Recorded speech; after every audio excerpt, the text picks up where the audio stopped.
शांतीचा संदेश देणारे महाकारुणिक तथागत गौतम बुद्ध. आवाज भरीव नाही वाटते दादा, असा कुठेतरी चिल्लर आवाज वाटतंय. Hello hello. सर्वप्रथम या विश्वाला शांतीचा संदेश देणारे महाकारुणिक तथागत गौतम बुद्ध, परमपूज्य विश्वरत्न डॉक्टर बाबासाहेब आंबेडकर, छत्रपती शिवाजी महाराज, राष्ट्रसंत तुकडोजी महाराज, तुकाराम महाराज, वैराग्यमूर्ती गाडगे बाबा, लोकशरण भाऊ साठे, बिरसा मुंडा, वामनदादा कर्डक, महान त्यागी बाबा जुमदेवजी, तसेच माता भीमाई, माता जिजाई, माता सावित्रीबाई फुले, माता रमाई यांच्या चरणी त्रिवार वंदन करून मी आपल्या कार्यक्रमाला सुरुवात करते. तर प्रतिप्रेक्षक खऱ्या गमतीचे रसिक माय बाप हो, आज दिनांक 10 मार्च 2025 मौजा गुमगाव या गावी आमच्या दुय्यम खऱ्या गमतीचं आयोजन केलेलं आहे. तरीही त्या आयोजकांचे तसेच संयोजकांचे मी मनपूर्वक हार्दिक अभिनंदन करते की त्यांनी आम्हाला इथे बोलून कार्यक्रमाची संधी उपलब्ध करून दिली.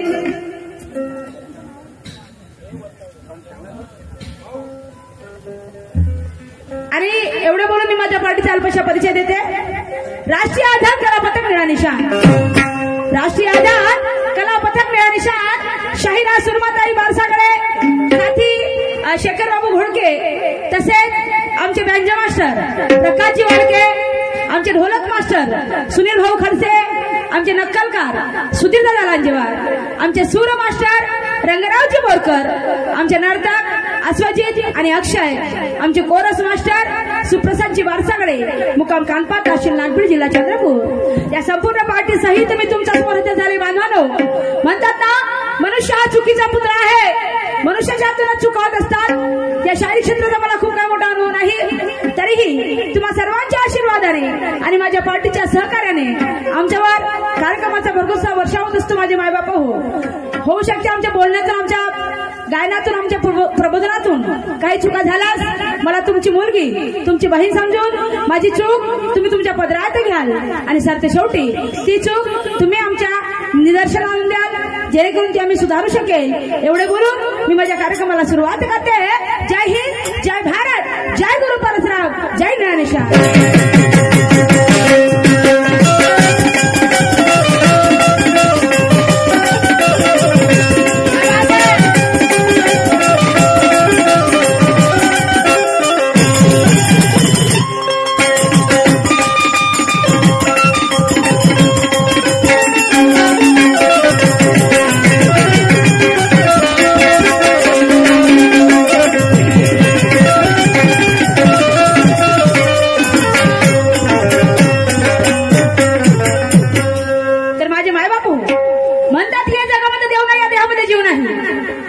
म्हणतात तुम्ही म्हणत नाही, म्हणतात की या जगामध्ये देव नाही, या देहामध्ये जीव नाही. या देहाचे तुकडे तुकडे जरी करून पाहिले परंतु जीव दिसत नाही.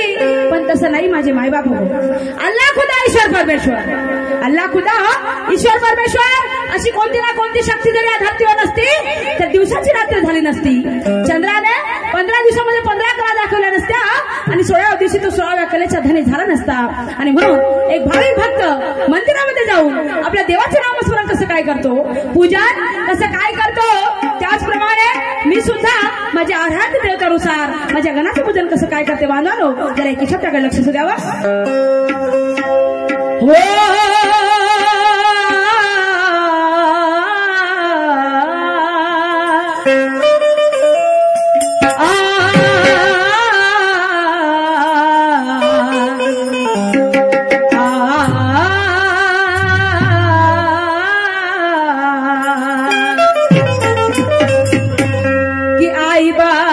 पुण्यवान तया पती हे माझे नमन आणि तेच माझे पहिले भगवान. वंदिते मी त्याला दुसऱ्या सावे पंच प्राण विश्व माझी जे सर्व उत्पन्न हा देह झाला निर्माण. ज्ञानिवंत जीवन आहे बंधू भगिनी बसल्या ह्या ठाई प्राण्यांचीच बापा खरी पुण्याई इत्या मुचा तुझा कोणी नाही सर्व आई बाप माझे धन्य धन्य ही भारत माता आणि हिच्यावरी रमला कुडा संसार माझा साऱ्या विश्वाचा धरिला ओझा धन्य धन्य तू गाय गुरु परसराम ज्ञानिवंत शाहीर सुरमाचे पुष्प सुगंध आणि सदा सो आशीर्वाद त्या कवी दर्शनावरी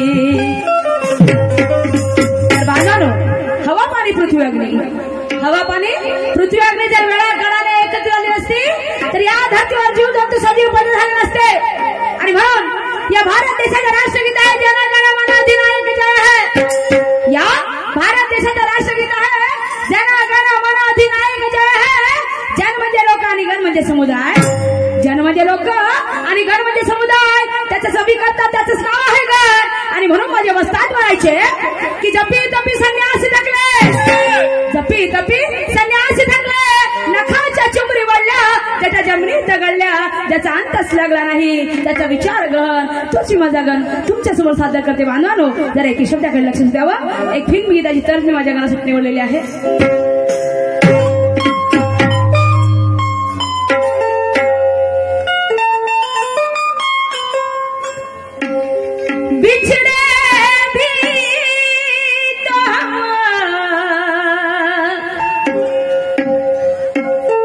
बस कल परसों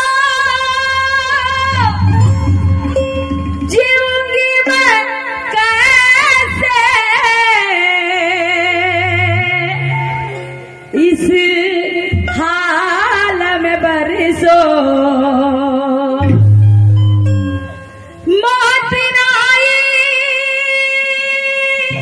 तेरी क्यों आई है लंबी जुदाई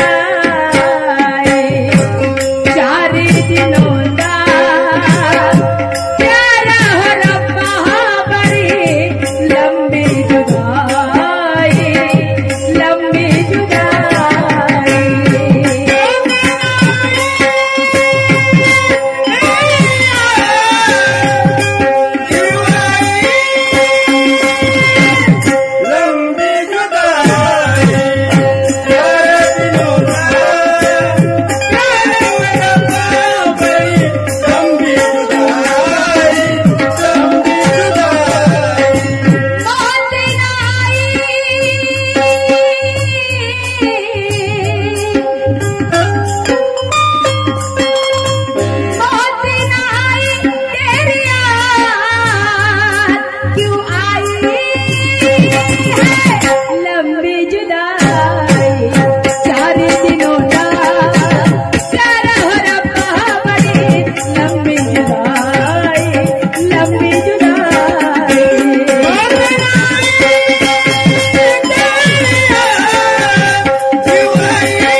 जरा शब्दाकडे लक्ष द्यावं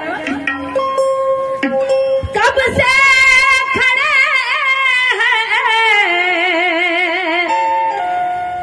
हम दर पे तुम्हारे दूर करो तुम दर्द हमारे झोली है खाली बार दो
काय काय लोकांचं काय असते, मनी नाही भाव आणि देवा मला पाव, मनी नाही भाव आणि देवा मला पाव, देवा बाजारचा भाजीपाला नाही रे, देव अशाने भेटायचा नाही रे. काय काय लोकांचं असते, सकाळी उठायचं, मस्त आंघोळ धुवायची, देवाला अगरबत्ती लावायची, मेणबत्ती लावायची, फुल चढवायचं आणि त्या देवाकडनं अपेक्षा करत बसायचं. त्या देवाला म्हणायचं, देवा माझ्या घरी सगळी धन संपत्ती येऊ दे, माझ्या घरामध्ये सुख शांती लाभू दे. आणि काय काय लोक ते बाबा बायाला माणसं बी तशीच राहते, काय माणसंच नाही बायाच नाही कसे. आता शिवरात्रीचा सण गेला, मला गोंदियाला प्रोग्रामला गेली, मार म्हणे माणसं आम्ही उपवास पकडले, आमचा उपवास आहे शिवरात्रीचा शंकरीच्या नावावरचा. बाया म्हणे उपवास आहे आमचा शंकरीच्या नावावरचा. कायचा उपवास, आली सकाळी मस्त फराळाचं दुकान होतं, पेड्याचं मोठं डगर आणि त्याचा होता उपवासाचा चिवडा साबुदाण्याचा, अर्ध्याला किलो घेऊ रेमसत माणसानं बाई आई असे राहते. तर मस्त श्रद्धा द्यायची, एकाची श्रद्धा नाही काची. एक दिवस तुम्ही देवाच्या नावाने उपाशी राहू शकत नाही, मस्त खाताना उपास पकडतो म्हणता, हा म्हणतात ना इकडं वरतच आपल्या पोटात पाप असल्यासारखी गोष्ट जाते नाही का. आणि म्हणून मला म्हणायचंय माझे माय बाप, हो देवाची श्रद्धा करा, अंधश्रद्धा करू नका. देव काय तुम्हाला उपवास धर म्हणते काय, देवा काय तुम्हाला पूजा कर म्हणते काय, पण आपण करतो का करतो की आपल्या मनामध्ये श्रद्धा असते आणि म्हणून आपण देवाचं नामस्मरण करतो. पण मला म्हणायचं श्रद्धाच करा, अंधश्रद्धा करू नका. आपण श्रद्धा का, आपण देवाचं नामस्मरण का म्हणून करतो की एखाद्या मोठ्या व्यक्तीचा आदर्श असायला पाहिजे, आपल्या मनामध्ये कोणते वाईट विचार यायला नको पाहिजे, कोणते कुकर्म यायला नको पाहिजे. आणि समजा एखादी वाईट गोष्ट आपल्या मनामध्ये आली तर त्या देवाची भीती आपल्या मनामध्ये असते की देव आपल्याला काही करेल तर नाही, मारेल तर नाही. आणि या श्रद्धेपोटी आपण देवाची भावना करतो आणि कुठेतरी एक समाधान मिळते, देवाची पूजा केल्याने आंतरिक समाधान मिळते आणि म्हणून आपण देवाची श्रद्धा करतो माझे मायबाप. परंतु आपल्याला मेहनत करायला लागेल, देव आपल्याला काही आणून देत नाही. म्हणतात ना करणे करे सो नरकार म्हणजे, करणे करे सो नरकार म्हणजे जोपर्यंत आपण करणे करू नाही तोपर्यंत आपल्या करीला फळ येणार नाही. आणि आम्ही सुद्धा आज या ठिकाणी गुमगाव या ठिकाणी आमच्या कार्यक्रमाचं आयोजन केलेलं आहे.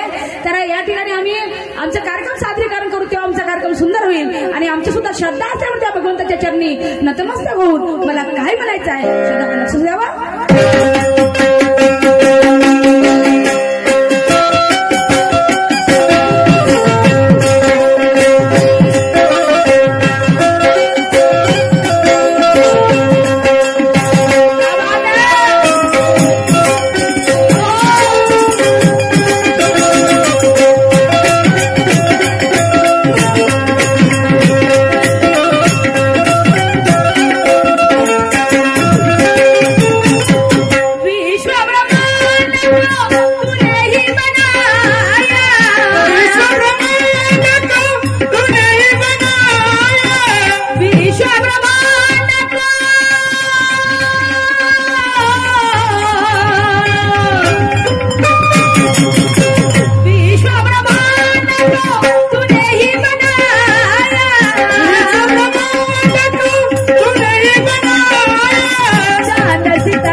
मुक्त केलं आणि स्वातंत्र्याचं जीवन जगायला दिलं. आणि आम्हा स्त्रियांना सांगूच नको माझे मायबाप, हो आम्हा स्त्रियांना चार चौकामध्ये जायची मोड होती, आम्हाला चुलानी मुलं समज राहावं लागलं असतं, आम्हाला पायाखाली चप्पल म्हणून राहावं लागले असते, चार भिंतीच्या आत धरून राहावं लागलं असतं. परंतु या अज्ञान मंडळात आम्हा स्त्रियांना जर उजेडामध्ये आणण्याचं काम कोण केलं असेल तर ती माझी माता सावित्रीबाई फुले.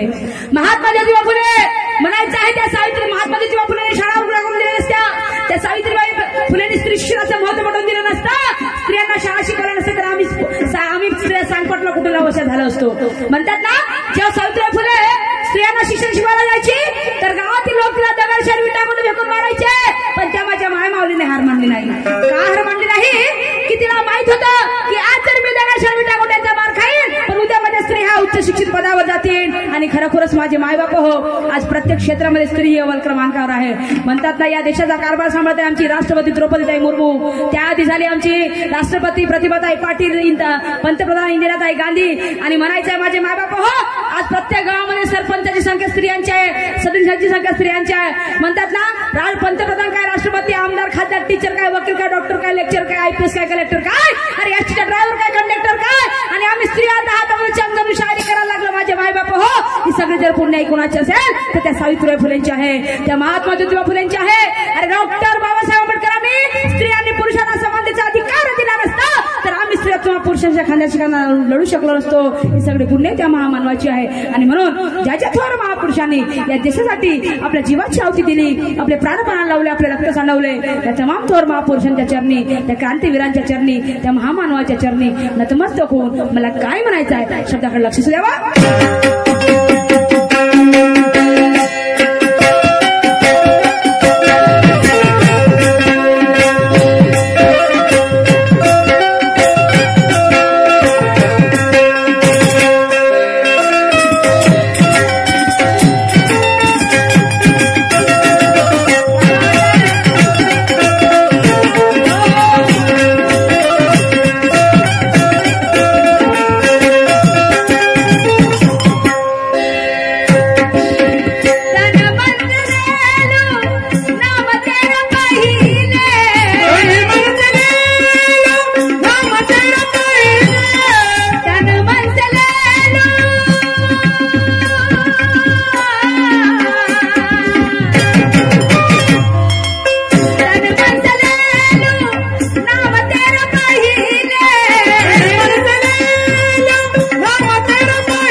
आयोजन केलेलं आहे.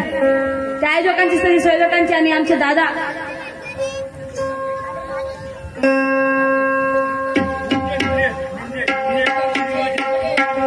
आमचे योगेश दादा निमजे यांनी आम्हाला इथे कार्यक्रमाला बोलवून कार्यक्रमाची संधी उपलब्ध करून दिली. त्यांच्या आणि त्यांच्या संपूर्ण टीमचे आणि या सगळ्यांचे मी आभार मानते. आणि इथे आमच्या दुय्यम घड्याळ गमतीचं आयोजन केलेलं आहे. तर आमच्या जोडीला लाभलेले महाराष्ट्राचे सुप्रसिद्ध ख्यातनाम शाहीर, कलंगी शाखेचे चमकते सितारे, शाहीर सूरजजी नवगरे, मूर्तीलाल पण कीर्तिमान आहे. मूर्तीलाल पण कीर्तिमान ज्यांच्या चहूबाजूकडे डंका वाजवून राहिलेला आहे. 2 वर्षामध्ये नावाची कावजी उत्पत्ती जिकडं तिकडं जो तो बोमलते सूरज शाहीर, सूरज शाहीर, सूरज शाहीर. लहान्यापासून तर मोठ्यावरी. आणि जो आता 1 महिन्यात असेल नाही का तोही सूरज सूरज म्हणून बोमलते रडते नाही का सूरजचा कार्यक्रम पाहायचा आहे म्हणून. तर एवढा आज धुरंधर शहराशी माझा तुमचा सामना की कलंगीच्या चमकते सितारे शाहीर सूरजजी नवगरे यांचा पहिला डाव होता आणि या खेळाचा रीतिरिवाज आहे की दोन्ही शहरांना एकमेकांवरती प्रश्नाची मांडणी करावी लागते. तर शाहीर सुरजी नवकरे यांनी माझ्यावरती प्रश्नाची मांडणी केलेली होती. प्रश्न असा की म्हणे अण्णाभाऊ साठे यांच्या तमाशाचा प्रोग्राम होता आणि तिथे म्हणे राष्ट्रसंत तुकडोजी महाराज हे लोकशाहीर अण्णाभाऊ साठे यांचा तमाशाचा कार्यक्रम पाहायला गेले. त्यांचा प्रोग्राम पाहायला गेले असता त्या प्रोग्राम मधील लोकांनी म्हणे त्यांना चपला जोडा फेकून मारले. त्यांना चपला जोड फेकून मारले. तर त्या फेकून मारण्यामागचा रहस्य काय होतं, म्हणजे प्रसंग कोणता होता, कारण काय होतं. आणि तेव्हा तुकडोजी महाराज त्यांना काय म्हणाले तर नाही, त्यांचं म्हणणं असं होतं की लोकशाहीर अण्णाभाऊ साठेचा प्रोग्राम जेव्हा राष्ट्रसंत तुकडोजी महाराज पाहायला गेले आणि त्यांना चपला जोडा फेकून मारण्यात आलं तर तेव्हा प्रसंग काय होता, कशामुळे त्यांनी ते चपला जोडा फेकून मारले. तर शाहीर साहेब जिथे कुठे असाल तुम्ही माझा प्रश्न म्हणजे उत्तर लक्ष नाही का म्हणायचं आहे. लोकशाहीर अण्णाभाऊ साठे हे कार्यक्रम करायचे पण ज्या दिवशी त्यांनी तो कार्यक्रम सादर केला तो मनुवादी विचारांचा कार्यक्रम सादर केला. म्हणजे मनुवादी लोकांना उद्देशून म्हणजे त्यांना टोचेल या भावनेतून त्यांना तो कार्यक्रम सादर केला होता. आणि तिथे काही मनुवादी प्रवृत्तीचे लोक सुद्धा बसले होते. त्यांना त्या गोष्टीचा राग आला की म्हणे हा आमच्या खोड्या काढताय पण आणि खोड्या काढताय असं म्हटल्यामुळे त्यांनी त्याला चपला फेकणं मारणं सुरू केलं. चपला जुत्याला मारणं सुरू केलं.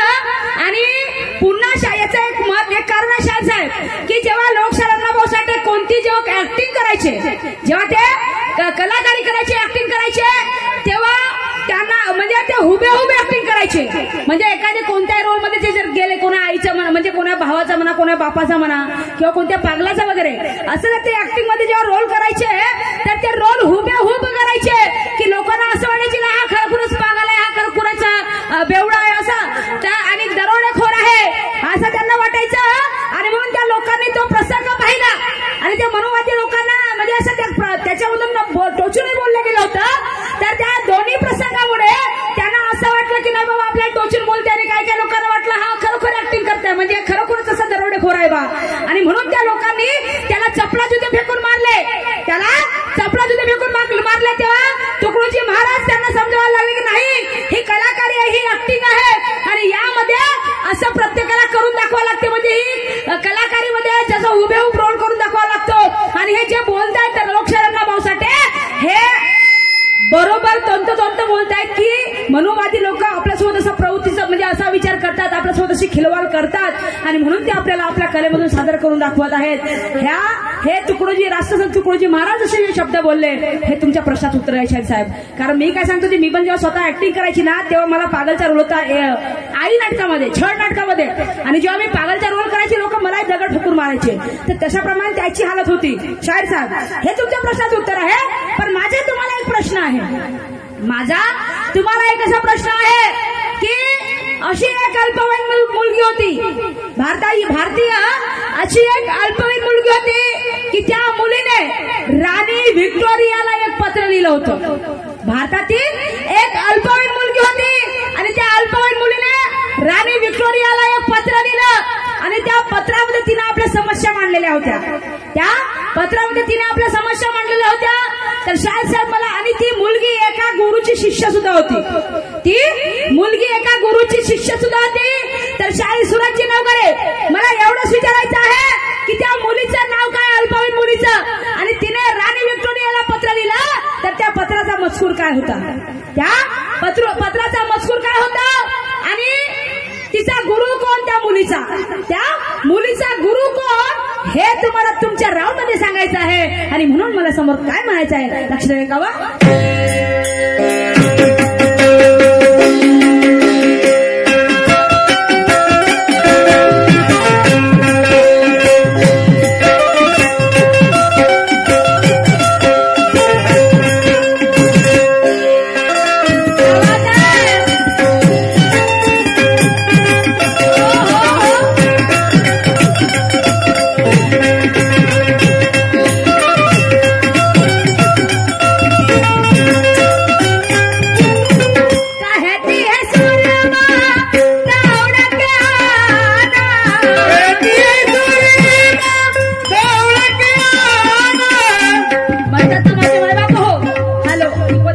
बहुत सायलेंट मध्ये त्रास होता गड्याला. हॅलो हॅलो म्हणतात ना की आपले पहिले गुरु हे आपल्या जन्म देणारे आई वडील असतात. गोष्ट खरी आहे. पण जेव्हा आपण शाळेची पहिली पायरी ओलांडतो तेव्हा आपले गुरु हे शिक्षक असतात. गुरुविना मार्ग नाही, गुरुविना शिक्षण नाही. तसेच माझे गुरु माझे असतात. शाहीर परसरामजी वाघमारे परसोडीवाले यांनी जर मला शायरीची गुरु दीक्षा दिली नसती, बरी भाषा शिकवली नसती, तर मी तुमच्यासमोर शायरी सादर करू शकली नसती. ही सगळी पुण्य माझ्या गुरूंची आहे. पण माझे दुर्भाग्य असे की माझ्या गुरुने मला गुरु दीक्षा दिली आणि माझे गुरु निसर्गाला प्रिय झाले. त्यांच्याकडून मला काही ज्ञान घेता आलं नाही. परंतु माझे अहोभाग्य एवढे मोठे की त्यांनी माझा संच हा खंबीरपणे माझ्या पाठीमागे उभा करून ठेवला. आणि माझे मोठे बंधू शाहीर गोपीचंदजी गोखले, शाहीर दर्शनजी गजबे यांची मला साथ मिळवून दिली. आज मी जे काही सादर करते ही सगळी त्यांची पुण्याई आहे. आणि असे भरपूर लोक आहेत की ज्यांनी मला या क्षेत्रामध्ये खूप काही मदत केलेली आहे. त्या सगळ्या गुरुतुल्यांच्या आणि माझ्या गुरूंच्या चरणी नतमस्तक होऊन काय म्हणायचं आहे.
जर आमच्या पार्टीचे